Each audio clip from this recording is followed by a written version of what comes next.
Again, America.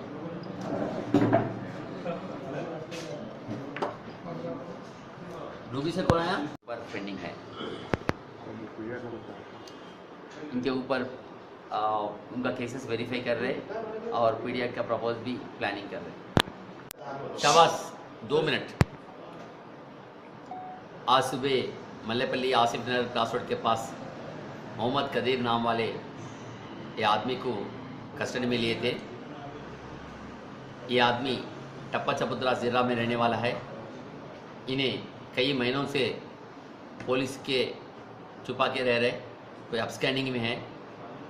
आज सुबह उनको अरेस्ट करके उनका कन्फेशन में 11 केसेस सेलफोन्स रिकवरी करे थे। इसका वर्थ ऑफ 2 लाख रुपीस है।